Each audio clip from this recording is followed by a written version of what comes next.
여러분, 저희들이 인생을 살다 보면 거절 혹은 거부를 당할 때가 있습니다. 그때는 우리가 기분이 상당히 좋지 않죠. 그래서 우리가 거절을 한다, 거부를 한다 할 때 조심하는 것이 필요하기도 합니다. 우연히 어느 분의 글을 보게 되었습니다. 아마도 여성분 같은데 그분이 이런 글이 있었습니다. 짧은 글인데요. 거절이 힘들다. 아니요, 됐어요. 라는 말이 어렵다. 누가 부탁을 해도, 누가 선의를 가지고 선물을 해도. 그래서 지금 글을 쓰는 그분은 커피를 석 잔째 마시고 있다. 이렇게 쓰고 있었습니다.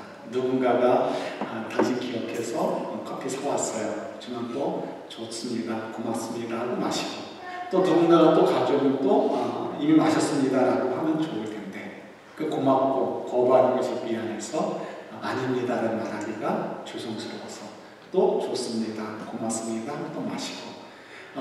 속에 쓰릴 것도 알고 있고 밤이 되면 잠을 깊이 못 들 것도 알지만 노라는 말을 못하고 세 번째 커피를 마시고 있다는 거죠. 자기가 노할 줄 아는 것을 배워야 될 줄 알지만 아마도 나는 이번 생에서는 포기해야 될 것 같다. 이렇게 얘기를 이제 쓰는 거였습니다. 어떻게 하는 것이 더 좋다. 어떻게 하는 것이 더 지혜롭다. 이거 떠나서 다른 사람들의 마음이 상할까봐 배려해주는 그 마음만큼은, 그죠? 너무 귀한 거죠. 그런 것을 우리가 좀 가졌으면 좋겠다. 이런 생각을 가져보기도 합니다. 왜요? 이 거절을 당했을 때 오는 상처가 굉장히 크기 때문에 그렇죠. 특별히 거절을 두려워할 때가 언제가 있습니까? 남녀가 서로 만날 때. 그때 첫 데이트 신청하거나 첫 만남을 이렇게 끄집어내려고 할 때 혹시 거절하면 어떻게 될까? 굉장히 겁이 나죠. 너무 어렸을 때 그랬던 일이라 제가 그때는 정말 그것이 무슨 일인지 잘 이해를 못했던 것 같습니다. 아마도 초등학교 때쯤에 본 것 같은데요. 아버지 서재에 있었던 보시던 리더스 다이제스트의 글 중에 하나였습니다. 조그만 글이었습니다. 대충 이런 거였습니다. 어떤 한 청년이 그 청년이 마음에 드는 아가씨가 생겼습니다. 데이트를 신청을 해야 되는데 신청했다가 딱지는 나지면 어떻게 될까? 겁이 난 거죠. 그래서 해야 될까 말아야 될까 해야 될까 말아야 될까 고민을 하는데 그게 얼마나 힘이 드는지, 그죠? 얼마나 힘이 드는지. 데이트 신청을 하지 않으면 심장이 터져 죽을 것 같고 노라는 대답을 들으면 또 진짜 더 죽을 것 같고 그러니까 안 할 수도 없고 하지도 못하고 그 갈등의 상황이 이렇게 표현했습니다. 맨손으로 악어와 싸우는 게 더 낫겠다. 이런 생각이 들었다는 거죠. 그때만 해도 악어에 대한 개념이 별로 없었고 이성의 그 감정에 대한 개념이 없었을 때니까 그게 무슨 말인지 이해를 못했습니다. 그런데 나중에 가서 그 말이 무슨 말인지 이해가 될 수 있는 거죠. 원하는 여행자로부터 뭐를 받는다는 것. 그건 진짜 너무 힘든 일이죠. 맨손으로 싸우면 잡아먹기 딱 좋은 악어지만 그 악어와 맨손으로 싸우는 게 오히려 낫겠다라고 얘기하는 만큼 그 상처가 크기 때문에 그렇습니다. 또 어떤 분의 그런 글이 있었습니다. 직장 동료인데 어떤 여성 동료가 너무 마음에 들었습니다. 몇 번 이렇게 노크를 했는데 여자분이 문을 탁 닫고 일절 이렇게 보여주지 이렇게 조금의 틈도 보여주지 않습니다. 그래서 마음 먹고 이제 주얼리 만드는 집에 가서 특별 주문 제작을 해서 귀걸이를 하나 만들었습니다. 그리고 그 여자분에게 가서 이건 당신을 위해서 내가 특별히 준비했어 라고 얘기를 했습니다. 그 귀걸이를 보자마자 그 여인이 뭐라고 얘기했을까요? 여자분들은 다들 알 것 같아요. 나 이거랑 똑같은 거 집에 있어요. 이렇게 얘기를 했다는 것입니다. 분명히 특별 제작을 해서 이거는 세상에 하나밖에 없는 거죠. 그런데도 이 여자분이 뭐라고 얘기해요? 나 집에 똑같은 거 있어요 라고 거부했다는 거죠. 이럴 때는 10번 찍어 안 넘어가는 거 없다라고 또 찍을 필요 없어요. 이 정도에서 물러나야죠. 그렇죠? 이때 오게 되는 마음의 상처, 마음의 아픔은 굉장히 큽니다. 이런 것만이 아니고 우리가 인생을 살면서 호의를 베풀거나 사랑을 나누고 싶을 때가 얼마나 많이 있습니까? 그럴 때 그것이 거부되어졌을 때 오는 상처가 크죠. 그럴 때 사람들은 좌절감을 느끼기도 하고요. 아니면 좀 더 공격적으로 화를 내거나 분을 내기도 합니다. 둘 중에 하나의 확률이 높은 거죠. 이 세상에서도 그렇지만 신앙생활 속에서도 그럴 수가 있습니다. 나 하나님을 더 사랑하고 싶어요. 하나님을 더 사랑해서 나는 그 사랑의 표현을 이렇게 헌신하고 싶어요. 이렇게 더 열심을 내고 싶어요. 라고 순수한 마음으로 하나님께 다가갑니다. 더 열심을 내려고 합니다. 그때 하나님께서 마치 거절하시는 것처럼 그 일을 딱 막아버리시거나 그 여건을 굉장히 안 좋게 만들어 놓으실 때가 종종 있습니다. 그러면 우리는 그때마다 어떤 느낌이 듭니까? 하나님이 내 사랑을 거절하시나 보다. 거부당하는 느낌이 있고요. 거부당했던 경험들 우리들이 가지고 있습니다. 그럴 때는 어떻게 되죠? 우리 신앙도 똑같아요. 좌절감을 느낄 수 있죠. 하나님과의 신앙의 관계에 대한 좌절감을 느낄 수도 있고요. 하나님의 사랑에 대한 무서움이 생길 수도 있습니다. 또 한 가지는 그것이 좀 적극적으로 변해가지고 하나님을 향하여 화를 낼 수도 있는 거죠. 하나님을 향하여 화를 어떻게 화를 낼 수 있을까? 이런 생각이 들 수 있습니다. 얼마든지 화를 낼 수 있습니다. 오늘 본문에도 나왔지만 성경에 보면 하나님께서 거부하실 때, 그러니까 우리 사람이 누군가가 하나님께 열심을 내서 헌신을 할 때 그걸 다 받아주지 않으시고 거부할 때가 있습니다. 그 거부할 때 하나님께서 이렇게 거부하시는 것을 보면서 그 드려지는 사람들의 마음은 어떻게 될까요? 상처를 받는 거죠. 좌절감을 느끼거나 화가 나는 거예요. 그래서 화가 나는 경우가 종종 있었습니다. 그래서 오늘 그 중에 대표적인 두 경우를 한번 좀 살펴보려고 합니다. 이 화를 낸다는 것은 진짜 화를 내는 것입니다. 그래서 우리 성도님 가운데 하라라는 예쁜 이름이 있죠. 근데 이 하라라는 히브리 말은 번역이 아니고 발음이 어려워요. 제가 이스라엘 아직 안 가봐가지고 정확한 발음은 모르는데 제가 공부한 바에 의한 그리고 이 발음을 기울여 보면은 그걸 따르면은 하라가 이제 그 H 발음이 그냥 H 발음이 아니고요. K 발음하고 H 발음하고 사이입니다. 그래서 H 위에다가 동그라미 하나가 딱 붙는 거. 이렇게 이런 발음이 되는 거죠. 그러니까 우리 속에서 나오지 않는데, 그래서 라는 단어가 있어요. 히브리어에. 이 말이 뭐냐면 화를 내다, 돈을 내다 이런 뜻입니다. 이 말을 할까 말까 하다가 부부싸움에서 악용할까봐. 그래서 근데 이 하라는 비슷한 단어도 또 있어요. 카라가 있었죠. 걸그룹에 카라가 있었어요. 카라는 이 그리스어인데 이거는 반대의 의미를 갖습니다. 기쁨이라는 뜻을 가지고 있습니다. 그래서 좋은 의미가 있는데 어쨌든 이 하라가 아니고 하라가 아니에요. 카라한테 제가 잘 모르겠어요. 제가 할 때 이때는 화를 내다는 뜻입니다. 이거 똑같은 단어가 사용된 두 사람이 있습니다. 누구냐면은 가인과 다윗이라는 사람입니다. 다른 경우도 있지만 두 사람만 보겠다는 거예요. 이 가인과 다윗의 공통점이 뭐냐면 하나님께 헌신을 드렸어요. 열심을 냈어요. 그런데 하나님께서 그 사람들의 헌신을 거부하신 적이 있습니다. 그때 동일하게 나온 반응이 뭐냐면 하나님께 화를 냈다는 거예요. 돈을 냈다고 표현하고 있습니다. 왜 그랬습니까? 우리가 그것을 좀 묵상하면서 그때 우리도 이렇게 신앙생활 하다가 하나님께서 거절하시는 듯한 느낌, 내 사랑과 헌신을 거부하시는 듯한 느낌이 들 때 나는 어떻게 해야 될 것인가를 좀 한번 살펴봤으면 좋겠다 싶습니다. 그것이 오늘 묵상하는 메시지의 내용이기도 합니다. 우리가 기도하다가 하나님께 열심히 알았는데 하나님은 응답하지 않으셨다.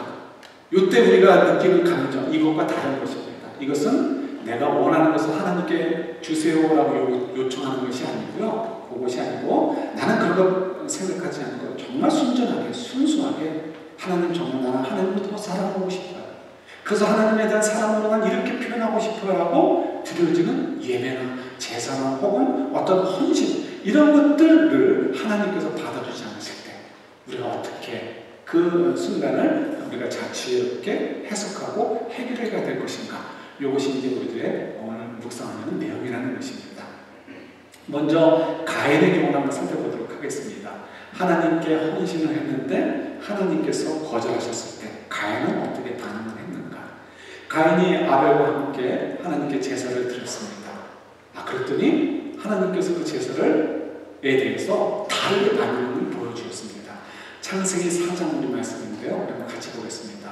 같이 읽겠습니다. 가인과 그의 재물은 받지 아니하신지라 가인이 몹시 분하여 안색이 변하니 여호와께서 가인에게 이르시되 내게 분하여 함은 안색이 변하면 어찌 되느냐? 내가 선을 행하면 어찌 낯을 들지 못하겠느냐? 선을 행하지 아니하면 죄가 문에 엎드려 있느니라. 죄가 너를 원하나 너는 죄를 다스릴지니라. 가인이 그의 아우 아벨에게 말하고 그들이 들을 때 가인이 그의 아우 아벨을 쳐 죽이니라. 아멘. 이 말씀은 우리가 참 아주 조심해서 보아야 되는 말씀이기도 합니다. 우리도 매일 예배를 드리지만 매일 주일도 예배 드리고요. 또 우리 삶이 예배잖아요. 예배를 드리는데 하나님께서 받지 않으신다. 이러면 심각한 거 아니겠습니까? 그래서 어떻게 하는 것이 하나님께서 받으시는 예배, 우리의 삶이 될 것인가? 우리 이 앞부분에 보면 가인은 재물을 뭐로 드렸어요? 곡식으로 드렸어요. 그리고 아벨은 뭐로 드렸어요? 아벨은 이 양의 그 동물의 피로 드렸습니다. 기름과 피로 드렸습니다. 그래서 우리가 어떻게 생각할 때는 이것이 물질, 드려진 물질의 차이 때문일까? 그러나 우리가 모세율법을 보면 알듯이 제사법에 보면요, 하나님께 드리는 재물 가운데는 곡식도 있고 동물도 있습니다. 그러니까 이건 아니구나 것을 알 수가 있습니다. 더더욱이 지금 창세기 4장 5절부터 요 제가 읽을 때까지 본문을 보면 우리가 조금 그것과 다른 것을 주님이 말씀하고 계시는구나 하는 것을 발견할 수 있습니다. 7절에 보시면 내가 선을 행하면 어찌 낯을 들지 못하겠느냐 하고 하시면서 죄가 너를 원하나 너는 죄를 다스릴지니라 라고 말씀하십니다. 그러니까 선을 행하는 것과 죄와 좀 이렇게 대비되는 문장이 나오고 있는 거죠. 이 선이 무엇일까? 이 선이라는 것은 지금 가인이 성경에 기록되어 있지 않은 이웃과의 관계라든가 혹은 또 아내와의 관계라든가 혹은 또 형제 사이의 어떤 관계 이런 걸 얘기할까요? 그래서 좋은 일, 착한 일 많이 해라 이런 걸 얘기할까요? 좀 뭔가 맞지 않는다는 것을 느낄 수 있습니다. 지금 이것은 하나님께 제사를 드리는 문제, 예배를 드리는 문제와 연결되어서 지금 이야기가 나오는 것이죠. 그러니까 그래서 선이라는 것은 하나님께서 기뻐 받으시는 만한 너의 모습을 가지고, 가인의 모습을 가지고 너는 이 모습이 선하지 않다라고 말씀하시는 거죠. 이 선한다는 것이 무엇일까? 그러니까 하나님께 예배를 드리는 데 있어서 그 모습에 문제가 있다. 여기에 대해서 우리가 더 깊이 알 수 있는 것은 별로 없습니다. 찾아갈 수 있는 답이 다만 우리 히브리서 11장 4절, 5절, 6절에 보면 찾아보진 않을게요. 시간이 없으니까 4절, 5절, 6절에 보면 믿음은 뭐다? 믿음으로 어떻게 했다? 믿음으로 어떻게 했다라고 얘기하시면서 믿음은 이렇게 이제 그래서 6절에서 얘기하죠. 믿음이 없이는 하나님을 기쁘시게 할 수 없나니 선한 일과 이루어지겠죠. 하나님께 나가는 것은 반드시 그가 계신 것과 또한 그가 자기를 찾는 자들에게 상 주시는 이심을 믿으려 할지니라. 그러니까 적어도 가인 같은 경우는 하나님과 대화도 하고 제물을 드렸으니까 첫 번째 하나님이 계신 것에 대해서는 얘기할 필요가 없겠죠. 두 번째 걸리는 거예요. 두 번째가 뭐예요? 하나님을 기쁘시게 하려면 그 선한 일은 뭐예요? 하나님께 나아가면 반드시 하나님의 상을 받는다. 이 상은 엑스트라가 아니에요. 내가 있으면 좋고 없어도 오케이가 아니고 이때의 상이라는 건 하나님께 나아가는 이유가 뭐예요? 이 상이 없이는 하나님의 상이 없이는 살 수 없습니다는 고백이죠. 하나님의 은혜를 얘기하고 하나님의 사랑을 얘기하는 것입니다. 하나님의 은혜와 사랑이 아니면 내가 살 수 없어요. 그래서 저는 하나님께 나아가 예배를 드립니다. 예배를 드립니다. 내가 100살간 살아도 좋은데 하나님 상 받아가지고 120살간 살고 있어 내가 예배 나가서 하나님을 찾습니다. 이런 의미가 아니고요. 100살을 살든 10년을 살든 나는 하나님 없이는 살 수 없어요 하는 고백으로 가서 간절히 찾는 것, 그 은혜를 사모하는 것, 그 은총을 누려야 되겠다는 것, 그것이 바로 상을 받는 자의 의미가 되죠. 다시 7절로 돌아온다면 지금 가인에는 뭐가 없다? 이게 없다는 거예요. 그러니까 하나님에 대해서 넉넉한 마음을 갖고 있는 거죠. 하나님 그래 있지만 내가 굳이 또 하나님께 100% 고개 숙일 필요 없어. 그저 적당하게 서로 타협하는 인간 관계들처럼, 그죠? 인간들 사이의 관계들처럼 서로 좋은 게 좋은 거고 주고받는 거지. 이게 우리들이 하나님을 향해서 갖는 마음이에요. 그죠? 가인하고 별로 차이가 없어요. 하나님께 뭐 좀 체면차를 드릴 때는 체면차들을 드려서 예배를 드리고 제물도 갖다 드리고, 그 다음에 어떻게 해요? 내가 좀 넉넉하게 하나님과 관계를 유지하면서 하나님 그렇게 생각하시고 나는 이거는 내 마음대로 합니다. 이게 우리들의 모습이란 말이에요. 그게 뭐라고? 죄가 되는 거예요. 죄가 너를 원하나 너는 죄를 다스릴지니라. 네가 하나님하고 맞먹으려고 하는, 하나님을 경외하고 두려워하지 않으려는 그 마음이 있다면 그게 죄인데, 그게 너를 삼키려고 하니까 너는 그 죄를 잘 다스려야 된다고 말씀하시는 거죠. 그랬더니 가인이 어떻게 반응을 해요? 한마디로 이렇게 얘기하는 거죠. 웃기고 있네. 그래서 어떻게 해요? 하나님께서 기쁘게 제물을 받으신 아벨, 하나님이 이쁘게 보시는 아벨을 어떻게 해요? 반드시 하나님 앞에서 그를 죽여버리게 됩니다. 이유가 어딨어요? 하나님이 우습게 보이기 때문에 그런 거예요. 하나님께서 그 마음을 아시기에 너 죄를 다스리라라고 경고하셨지만, 말씀을 주셨지만 들을 마음이 없고 귀가 없으니까 보란듯이 하나님 말씀을 어기고 아벨을 죽이는, 하나님이 이뻐하시고 칭찬하셔서 자기와 대비되는 그 아벨을 죽이는 통해서 하나님 그러신다고요? 난 이렇게 갈 거예요 라고 하다가 결국 망한 인생이 되고 말았다는 것을 우리가 알 수 있습니다. 그의 자손이 얼마나 불행한 자손이 되었습니까? 우리 주변에도 다 가인의 자손들 아닙니까? 우리가 하나님의 구원을 받지 않은 백성들은 다 가인의 후손이 되어버린 거죠. 자, 반면에 두 번째 다윗을 한번 살펴보도록 할게요. 다윗도 하나님의 거절을 경험을 했습니다. 그때 다윗은 어떻게 반응을 했는지를 보게 되는 거죠. 가인은 하나님의 거절을 당했을 때 화를 냈어요. 그 다음에 하나님께서 말씀하셨어요. 그러나 그 말씀을 우습게 여기고 자기 마음대로 하나님께 불순종하고 하나님께 건너가는 행위를 반응을 했다가 망하는 인생이 되었죠. 다윗도 앞부분은 똑같습니다. 하나님께 열심을 했습니다. 하나님이 거부하셨습니다. 그때 다윗도 화를 냈습니다. 분을 냈습니다. 그러나 그 뒤가 중요합니다. 여러분, 우리가 오늘 본문 읽은 대로 이 다윗성 예루살렘이죠. 예루살렘을 정복을 해서 여부수 쪽에서 뺏어가지고 그곳을 자기 도성으로 삼게 되었습니다. 자기 집을 세우게 되어지고 이제 왕권이 든든하게 쓰고 나라가 통일되니까 그의 머릿속에 뭐가 생각이 나겠습니까? 이후에 국가를 어떻게 경영할 것인가가 생각이 되어지는 거죠. 거기에는 왕궁을 세우는 것도 포함되고 하나님의 전을 세우는 것도 포함이 되어 있습니다. 그러니까 법궤를, 하나님의 궤를 다윗성 예루살렘으로 모시고 와서 그곳에 두고, 그리고 하나님과 더불어 더 밀접하게 있으면서 하나님의 축복을 누리는 나라가 되자. 그리고 그 마음속에는 이제 하나님의 전을 짓는 것도 포함이 되어 있겠죠. 그래서 우리가 읽지 않았지만 6장 1절에 보면 얼마나 많은 사람들이 동원되었는가를 알 수가 있습니다. 그냥 그 가벼운 궤, 몇 사람만 동원하면 되잖아요. 그렇지 않고요. 일반 백성들을 제외하고 군인들 가운데 불러들인 사람만 3만 명이다라고 기록되어 있습니다. 여러분, 3만 명이 동원됐다는 것은 굉장한 사건입니다. 굉장한 숫자고요. 그 사람들이 월급 받은 시대가 아니잖아요. 그러니까 그 사람들이 움직일 때마다 임금이 뭘 줘야 돼요? 임금을 줘야 돼요. 그래서 그들에게 보통 그때 당시에는 돈이 아니죠. 떡 한 덩어리, 무화과나무 열매 한 송이, 혹은 건포도 한 송이, 이런 식으로 이렇게 주는 것입니다. 그러나 그때의 경제 규모로서는 굉장히 큰 거죠. 3만 명에게 그것을 주게 됩니다.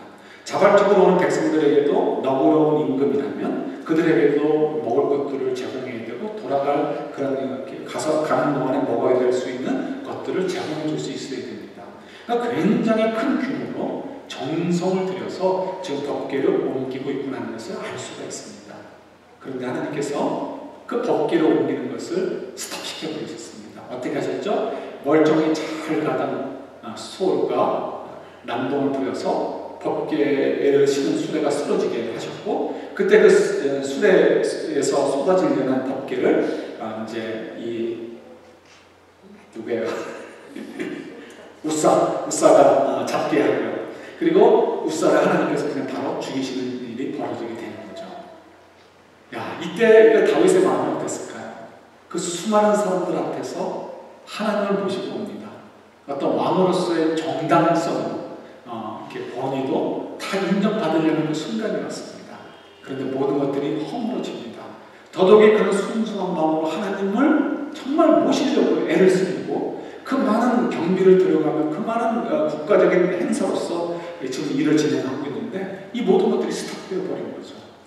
다윗이 당연히 화가 날 수밖에 없습니다. 그래서 화를 냈습니다. 그리고 무서워서 그 법궤를 갖고 온 것을 스탑하고요. 도망가듯이 집으로 가고 그 법궤는 오벳에돔의 집으로 보냅니다.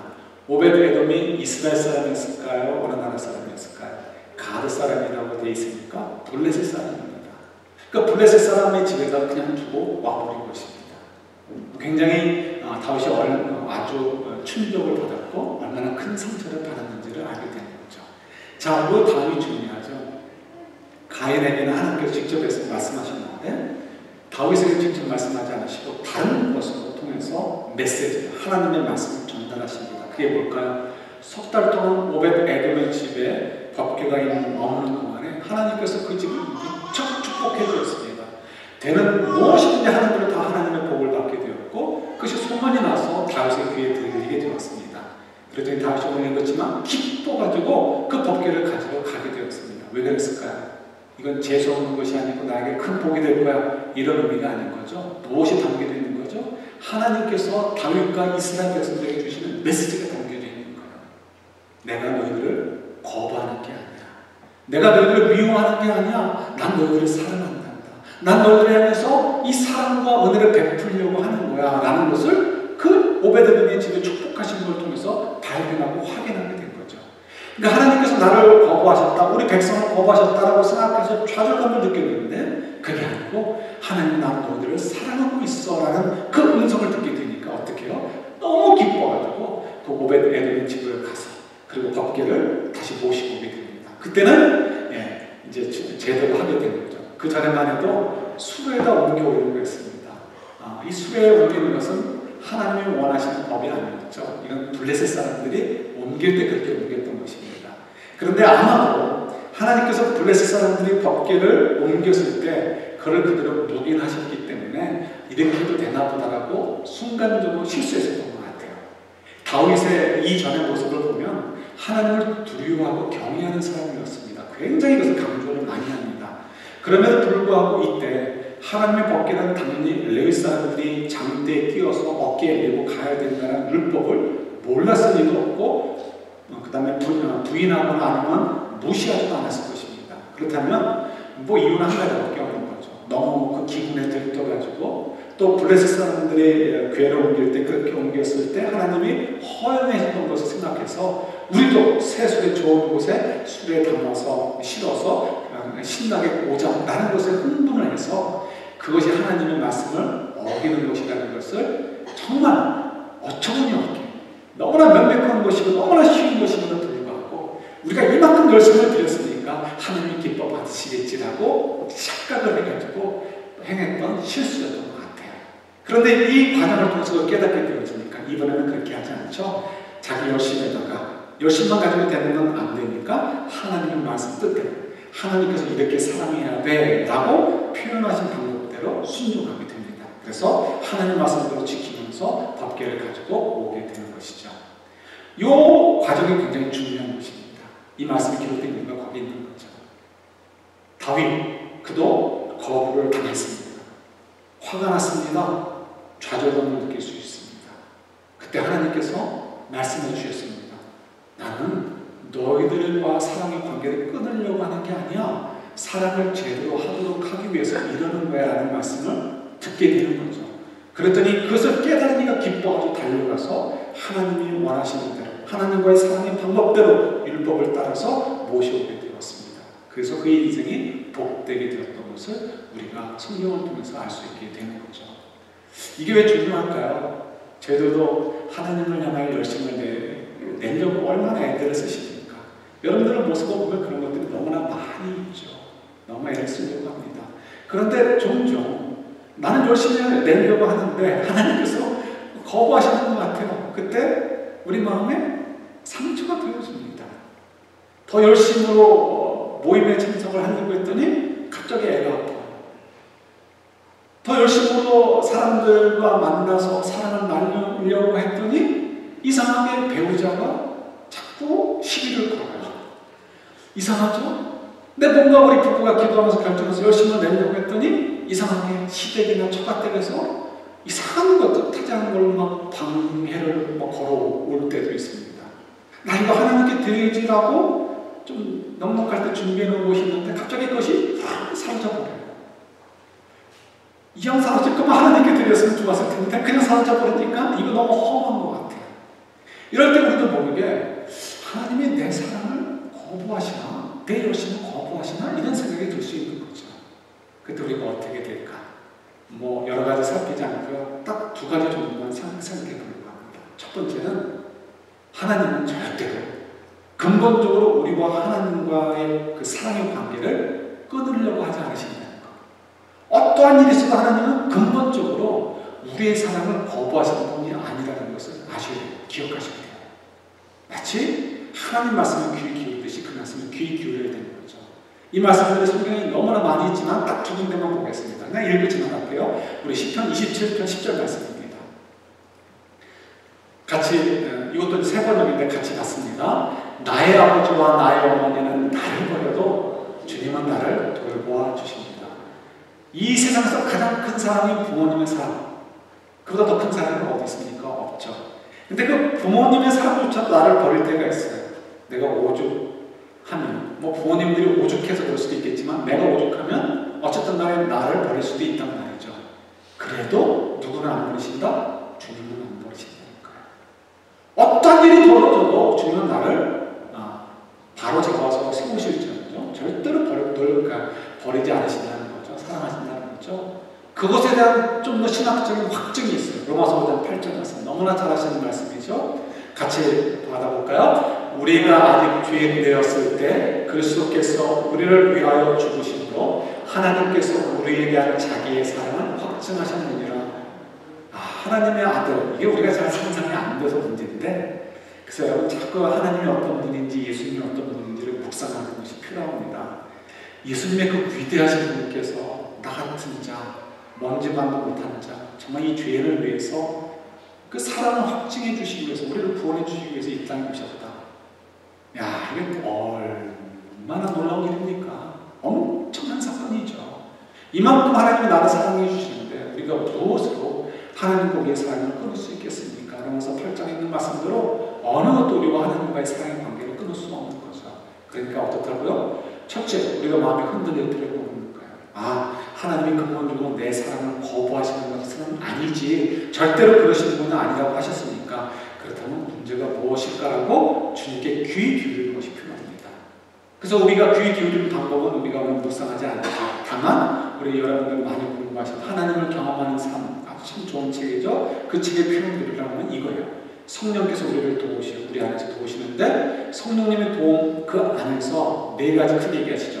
말씀과 기도와 예배, 교회와 환경을 통해서 성령님의 해석이 필요해. 우리 마음대로 해석하면 안 돼요. 이 네 개를 통해서 우리에게 하나님 말씀하신다는 거예요. 여러분 이런 것들은 이렇게 특별히 말씀, 일반적인 보편적인 말씀에서 벗어나면 안 돼요. 그럴 때는 반드시 내가 잘못 생각하고 있는 건 아닐까라고 의심하시는 것이 필요합니다. 자, 그럼 이 말씀, 기도, 또 이 예배를 포함한 교회, 그리고 이 환경들을 통해서 성령님 안에서 우리에게 말씀을 해주신다는 거죠. 귀 기울이는 것이 필요해요. 그러면 우리가 하나님의 사랑에 대해서 좌절감이나 화를 내지 않고 그 이유를 찾아갈 수 있기 때문에 그렇습니다. TED 그 강연이 좀 좋은 강연들이 많습니다. 몇 년 전에 들었던 강의 같은데요. 지하지행이라는 한 중국인 남자가 했던 강연 가운데 이런 것이 있습니다. 이분이 중국분인데 6살 때인가 유치원에서 거부당하는 경험을 했습니다. 그 다음부터 그것이 아주 굉장히 두려움이 돼가지고요. 그의 삶에 항상 붙어 다녔다고 합니다. 미국으로 유학을 오고 미국에서 직장 생활하다가 30살 때 독립을 해서 회사를 차리게 되었습니다. 회사를 차리게 되면 펀드를 받아야 되죠. 그래서 투자 설명회를 했는데 투자자로부터 또 거절을 당했습니다. 그때 오는 그 좌절감, 어렸을 때부터 가져왔던 그 자신감 없는 좌절감이 그를 나락으로 떨어지게 만들었고, 이래가지고 내가 어떻게 살 수 있을까 이런 겁이 날 정도였다고 합니다. 그래서 우연히 인터넷을 두들기다가 그때 마침 카나다에 누군지 이 거절을 이기는 방법, 거부를 당했을 때 내가 위축되지 않는 방법, 이런 강의를 들었나 봐요. 그때 그분이 했던 얘기는 30번 정도 다른 사람들한테 거절을 당해봐라. 그러면 거절에 대한 두려움으로부터 벗어날 수 있다는 이야기를 듣게 되었습니다. 근데 이분은 지하지행은 너무 이게 심했으니까 스스로 생각할 때 이렇게 생각했다고 합니다. 나는 30번 가지고 안 될 것 같아. 그러니까 100번을 도전해보자. 이렇게 해서 100일을 작정했습니다. 100일 동안 매일 한 번씩 말도 안 되는 요구를 해서 거절당하는 거. 반드시 거절당할 수밖에 없는 요구를 해서 누군가에게 해서 거절을 받는, 거부를 당하는 것을 내가 100번을 경험해보자. 그럼 내가 거절에 대한, 거부에 대한 두려움에서 벗어날 수 있지 않을까? 그래야 내가 세상을 좀 살 수 있지 않을까? 이런 마음을 가지고 결단을 내리고 도전을 했다고 합니다. 그래서 첫 번째 도전이 뭐였냐면, 같은 그 빌딩, 회사 빌딩에 있는 이제 그 가드한테 가가지고요, 모르는 사이죠. 가지고 갑자기 이렇게 얘기를 했다고 합니다. 너 나한테 100불 오늘 빌려줄 수 있니? 100불 빌려줄래? 물었다고 합니다. 그랬더니 동시에 이만한 가드가 뭐라고 얘기했을까요? 뭐 생각할 것도 없이 NO! 그랬다는 거예요. 그리고는 그 사람이 굉장히 나이스해서 너 왜 빌려달라고 하는 거야? 라고 묻는데 그 묻는 소리를 들으면서 그냥 너무 창피하고 그 좌절감 때문에요, 그냥 도망쳐 왔다는 거예요. 그 사람이 뭐라고 얘기하면 생각나지 않다는 거죠. 그리고 이제 그럼 절대로 누군가가 예스하지 않을 만한 것들을 매일 생각하면서 도전을 했다는 거죠. 그 중에 또 하나가 크리스피 크림인데, 이 도넛 가게 있잖아요. 도넛 가게 가도 도넛을 5개를 주문하면서요, 올림픽기 오륜기 있잖아요. 올림픽기 모양처럼 만들어 달라고 했다고 합니다. 그럼 당연히 노 하지 않겠습니까? 이 정신 나간 거 아니야? 이렇게 했을 것 같은데 화낼만 하잖아요. 그런데 그 매니저가 특이하죠. 매니저가 그림을 그리면서 이렇게 만들어 달라고 물어봤다는 거예요. 그리고 없는 그 색을 만들어가지고, 먹어야 되는 그 화학제를 만들어야 되잖아요. 그래서 그걸 만들어가지고 이게 오륜기 모양으로 만들어 왔다는 거죠. 너무 깜짝 놀랐다는 거예요. 그런 경험도 있었는데, 한 번에 이런 경험을 했다고 합니다. 모르는 집을 가는데 무작정 찾아가는 거예요. 그리고는 띵동 누르고 자기가 미리 준비해온 좀 못생긴 화초가 있는데, 이 화초 나무를 너희 집 백야드에 내가 심어도 되겠니? 라고 묻는 거였습니다. 여러분 같으면 누가 모르는 사람이 찾아와서 예쁘지도 않은 이 나무 플랜트 하나를 조그만 걸 가져와가지고요, 나 너희 집에 백야드에 심는다고 하는데 심어도 되겠니? 물으면 뭐라고 대답하시겠습니까? 뭐 일반적으로 다 노 대답하겠죠. 당연히 그분도 노 했습니다. 그랬더니 이 지하지행이 이제는 몇 번 경험을 했잖아요. 그 도망가지 않고요, 그때 물었습니다. 너 미안하지만 왜 나한테 노라고 했는지, 왜 내가 이 플랜트를 너희 뺑이한테 심으면 안 되는지 네 생각을 좀 얘기해 줄래? 라고 물었다고 합니다. 그랬더니 이 집주인이 얘기를 했다는 거예요. 내가 노한 거는 우리 집에 큰 강아지가 있는데 그 강아지는 내가 뺑이한테 무엇을 심듯이 다 뜯어버려. 물어 뜯어버리기 때문에 네가 만약 그걸 심으면 네 화초만 버리게 될 거야. 그래서 내가 노한 거야 라고 얘기를 했다는 거예요. 그리고 너가 정말 그 꽃나무를 심고 싶으면 저 길 건너 코너집에 있는 커린지 그 여인의 집으로 가라고. 그 여인은 그 꽃을 되게 좋아하기 때문에 반겨줄 거야 라고 소개까지 해줬다는 것입니다. 실제로 가서 그 문을, 그 집에 가서 이렇게 띵동하고 열어서 물어봤더니 너무 기뻐하면서 그 나무를 심도록 해줬다는 거죠. 그때 이분이 느낀 것이 있다는 것입니다. 깨달은 게 뭐냐면, 내가 만약에 이 사람은 왜 나에게 노했습니까? 라고 묻지 않고 그냥 갔다면 그 마음속에 어떤 생각을 가지고 있었겠냐는 거예요. 이 사람은 왜 나의 요청을 노했을까? 내가 못생겨서 그랬을까? 내가 옷이 허름해서 보여서 그랬을까? 아니면 나를 못 믿어서 그럴까? 뭐 이런저런 생각으로 머리가 복잡해서 그러는 거예요.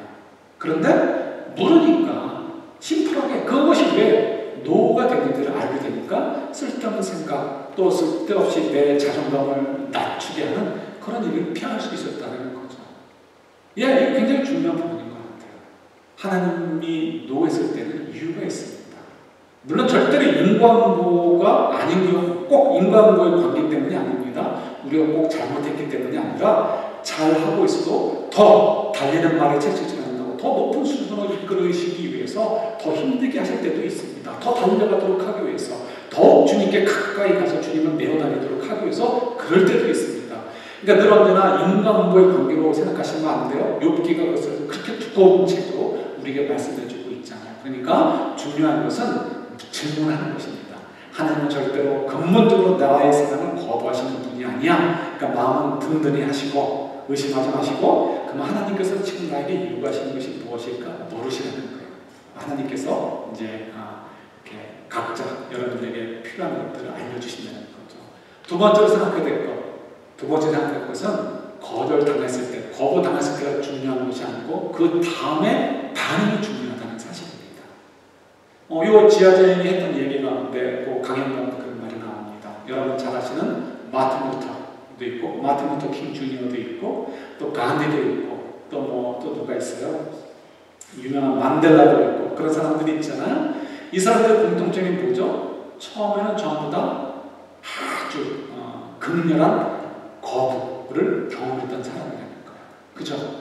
그런데 우리가 그 사람들을 생각할 때 그들이 처음에 받았던 격렬한 거부, 거절, 이거를 가지고 그분들을 기억합니까? 그분들을 판단합니까? 그분들을 결정하고 그분들의 삶을 규정합니까? 그렇지 않죠. 절대로 그렇지 않습니다. 그렇게 생각하는 사람은 정말 특별한 분이고 절대 그렇지 않습니다. 뭘 가지고 그들을 기억합니까? 그분들이 거절을 당했을 때 그 후에 그들이 어떠한 반응을 보였느냐, 어떻게 행동했느냐를 보고서 그분들을 판단하고 그분들을 기억하고 그분들의 삶을 규정합니다. 그죠? 마치 가인과 다윗이 여기에 딱 맞아떨어지는 거죠. 가인은 하나님이 거절하셨을 때 반응이 어땠다고요? 하나님 뭐라고 말씀하시던 내 마음대로 합니다. 내가 본때를 보여드리겠습니다. 라는 식으로 하나님이 이뻐하신 아벨을 죽였습니다. 그러니까 그의 인생이 아주 어두운 인생이 되고 말았죠. 다윗은 어땠습니까? 하나님과 이와 같이 수많은 돈과 정성과 사랑을 동원해서 드리는데 이걸 거부하시다니요. 저는 화가 났습니다. 좌절감을 느꼈습니다.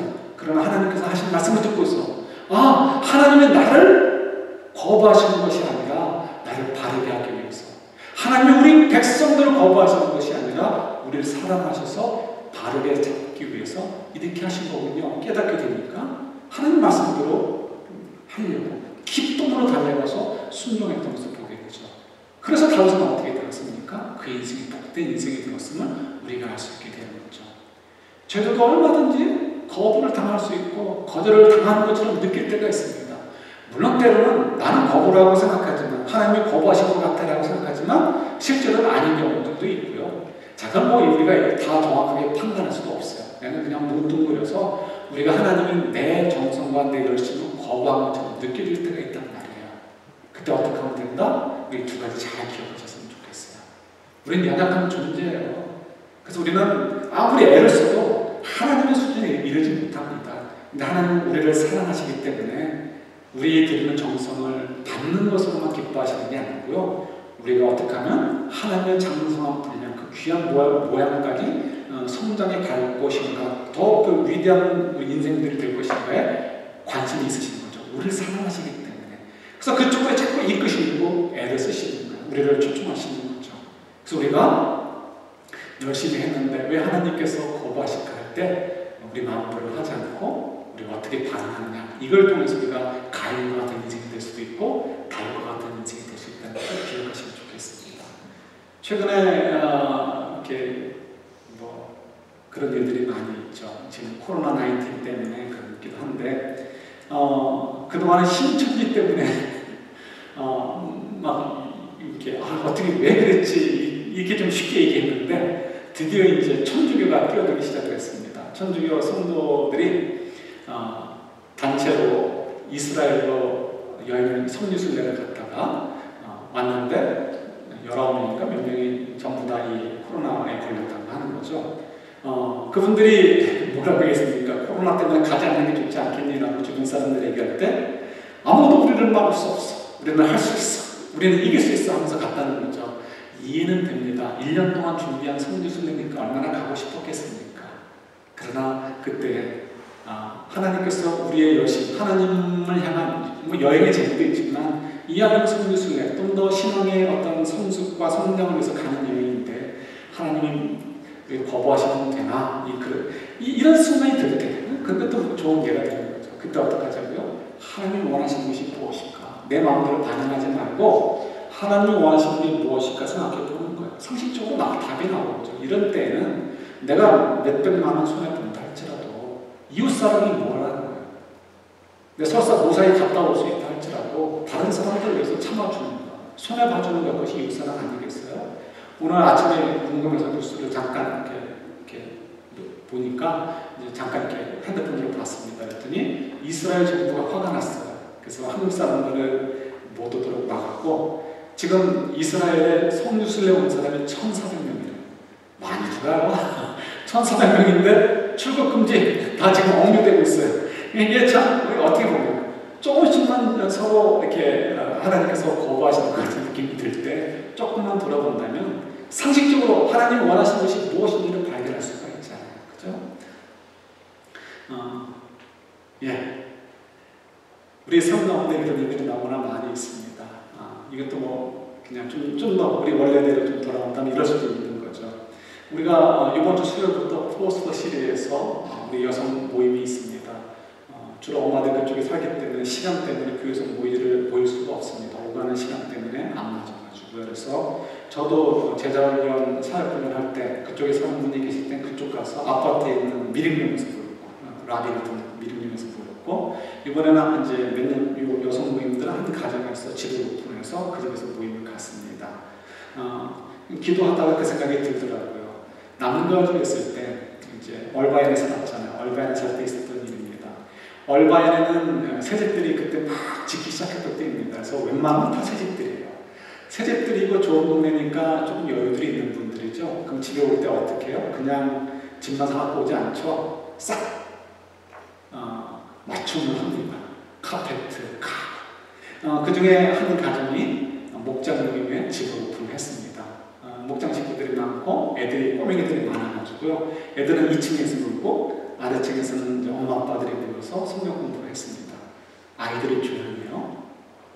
올라가 봤습니다. 어떻게 됐을까요? 하얀색 카페트에 하얀 가죽 소파들이 있는 2층에 아이들이 초콜릿을 어디서 났는지 초콜릿 먹다가 초콜릿이 녹아서 묻었는데 재미가 있단 말이에요. 온통 다 하얀 카페트와 하얀 가죽 소파에다가 다 튀겨나가지고 그 엄마가 그냥 그 집 주인 되신 엄마가 큰 시험에 들판한 그런 사건이 있었습니다.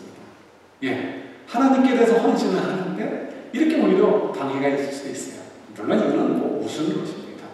우리 마음속에 정말 하나님께 드리려고 할 때 이상하게 배우자가 시비 걸 때가 있고요. 이상하게 정말 피곤한 몸을 가지고 나가려고 했는데 갑자기 애가 아프다든가 무슨 바쁜 일이 생겨서 이런 좋은 모양으로 하나님께 대한 헌신과 열심히 드리려고 할 때 방해받을 때 그때 다른 것도 나서 하나님은 왜 나를 안 도와주실까? 내 열심과 내 마음을 내 사랑을 거부하시는 건가? 라는 생각이 들 때 오늘 말씀을 기억하시면서 절대 그렇지 않다는 것을 기억하시고요. 하나님 내 사랑, 나의 사랑을 기뻐하시지. 그렇다면 이것은 내가 원하시는 것이 무엇일까? 지혜롭게 판단하셔서 순종함을 통해서 가인과 된 인생이 아니고 다윗과 된 인생이 되는 저희들 거부를 받은 다음에 어떻게 행동했는가, 어떻게 반응했는가를 가지고 우리의 인생을 평가받을 때 칭찬받을 수 있는 저와 여러분들 될 수 있습니다.